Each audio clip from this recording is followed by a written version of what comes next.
Kwa mtoto ni amana Allah amekupa. Sayusalu anha alwalidani yawm alqiyama, na wazazi wawili watakwenda kuulizwa siku ya Kiyama juu ya wale watoto wao waliopewa kama amana. Mtume sallallahu alaihi wasallam katika hadithi Ibn Umar radhiyallahu anhuma fi sahihain asema, kullukum ra'in wa kullukum mas'ulun an ra'iyatihi, nyote nyinyi ni wachungaji na kila mmoja atakwenda kuulizwa mbele ya Allah kile alichokichunga.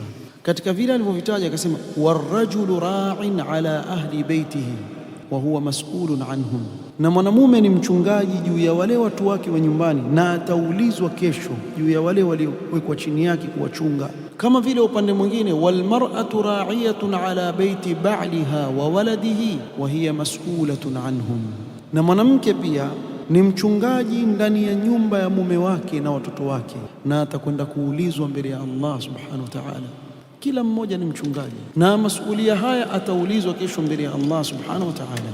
Kwa hiyo kama mzazi una watoto, ujue wale watoto uliopewa ni amana na utakwenda kuulizwa mbele ya Allah subhanahu wa ta'ala namna ulivyowalea.